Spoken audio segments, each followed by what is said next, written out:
Assalamualaikum warahmatullahi wabarakatuh.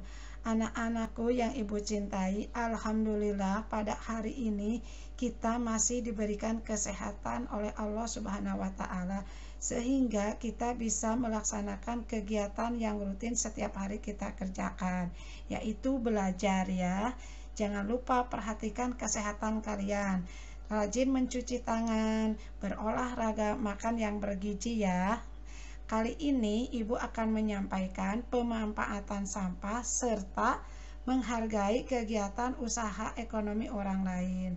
Supaya lebih paham, yuk kita siap-siap untuk mengikuti pembelajaran berikutnya. Perhatikan gambar di bawah ini. Ini merupakan contoh pasar yang penuh dengan sampah serta becek, sehingga mengganggu kenyamanan bagi para pengunjung pasar tersebut. Ngomong-ngomong masalah sampah, di sebuah daerah, pasnya di Kelurahan Babakan Pasar, ada gerakan pungut sampah atau GPS. Kenapa ini diadakan? Karena pasar tersebut keadaannya sangat kotor. Nah, GPS ini merupakan program pemerintah Kota Bogor pada tahun 2016. Program ini bertujuan agar Kota Bogor bebas dari sampah.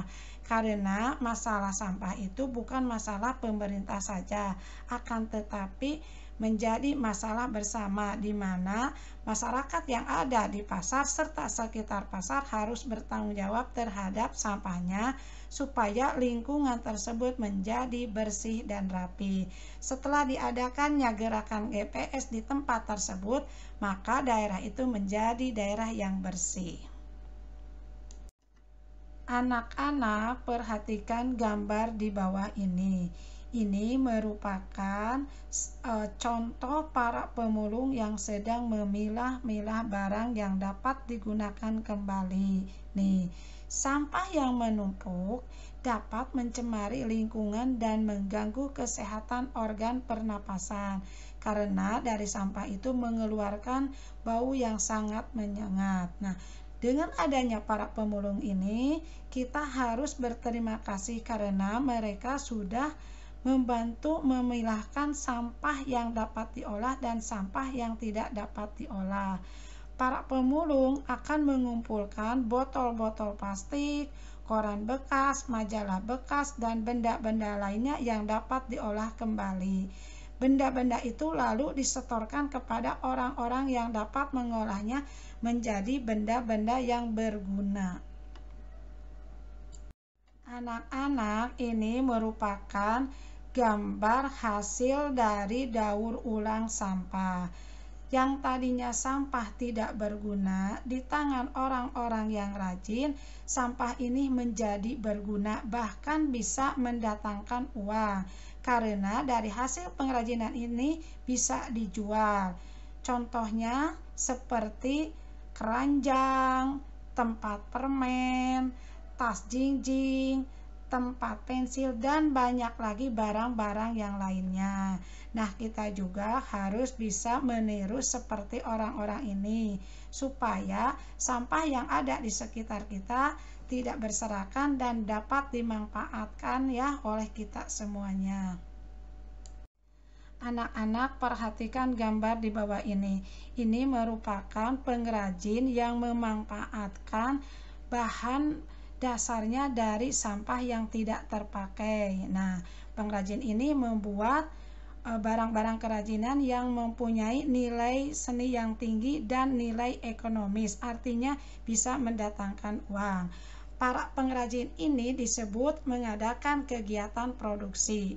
Nah, orang yang terlibat adalah tenaga kerja. Jadi ketika mereka mengerjakan pekerjaannya menganyam atau membuat tong sampah dari barang-barang tadi yang tidak terpakai itu, memerlukan orang lain untuk membantu mereka supaya produksinya cepat selesai. Nah, itu orang-orang yang bekerja itu disebut tenaga kerja. Nah, tenaga kerja ini memperoleh balas jasa berupa uang atau upah dari orang yang mempekerjakannya atau dari mempunyai usaha kerajinan tersebut. Anak-anak, perhatikan gambar di bawah ini. Yang pertama adalah gambar anak sedang makan. Yang kedua, orang yang sedang memilih baju. Yang ketiga adalah sedang perawatan di salon. Nah, dari ketiga gambar ini mereka adalah sedang menikmati atau sedang menggunakan. Nah, ini disebut adalah pihak yang mengkonsumsi barang dan jasa untuk memenuhi kebutuhan hidupnya. Yang mengkonsumsi yang sedang makan, ya, yang sedang berbelanja pakaian itu mengkonsumsi. Sedangkan yang jasa adalah yang sedang perawatan di salon. Jadi, konsumen adalah pihak yang mengkonsumsi barang dan jasa untuk memenuhi kebutuhan hidupnya. Barang dan jasa bisa diperoleh melalui produsen secara langsung maupun melalui perantara atau yang kita sebut distributor. Baiklah anak-anak, kita lanjutkan ya. Kegiatan ekonomi itu meliputi produksi, distribusi, dan konsumsi. Nah, Ibu akan memberikan gambaran dari kegiatan ekonomi tersebut, mulai dari produksi, distribusi, sampai konsumsi, yaitu mengenai pakaian. Pakaian yang setiap hari kita pakai ini memerlukan waktu yang lama supaya kita bisa memakai pakaian ini. Kita mulai ya dari produksinya. Pertama-tama adalah petani. Petani ini terlibat karena apa? Menanam kapas. Kapas lalu dipintal, ya, pemintalan. Setelah dipintal menjadi benang. Benang lalu ditenun oleh penenun sehingga menjadi kain. Dari kain datang ke penjahit. Penjahit langsung membuat pola baju.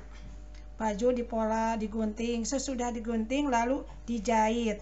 Dijahit lalu jadilah baju yang setiap hari kita pakai. Nah, dari baju yang siap dipakai ini didistribusikan, dikirim ke berbagai daerah atau ke toko-toko. Nah, dari toko langsung kita bisa membelinya sehingga langsung ke konsumen bisa dipakai. Baiklah anak-anak, kita lanjutkan ya. Nah, kegiatan ekonomi itu meliputi produksi, distribusi, dan konsumsi. Ibu akan memberikan gambaran dari mulai produksi hingga sampai ke konsumsi. Contohnya adalah pakaian. Pakaian yang kita pakai setiap hari ini memerlukan waktu yang sangat lama supaya sampai ke kita menjadi pakaian. Nih, Ibu mulai ya. Dari mulai petani. Petani itu menanam kapas. Kapas lalu dipintal. Setelah jadi benang, lalu ditenun. Dari tenun menjadi kain. Dari kain datang ke penjahit. Penjahit membuat pola baju. Sesudah menjadi pola, lalu dijahit. Beres dijahit, jadilah baju. Nah, baju ini lalu didistribusikan ke konsumen melalui toko-toko atau distributor-distributor. Nah, setelah di toko-toko kita bisa membelinya ke toko tersebut lalu kita pakai. Nah, begitulah alur kegiatan ekonomi yang meliputi produksi, distribusi, konsumsi. Mudah-mudahan kalian dapat memahaminya ya. Anak-anak, alhamdulillah pembelajaran sudah selesai. Mudah-mudahan kalian dapat memahami dan mengerti apa yang Ibu sampaikan. Sekian dan terima kasih. Assalamualaikum warahmatullahi wabarakatuh.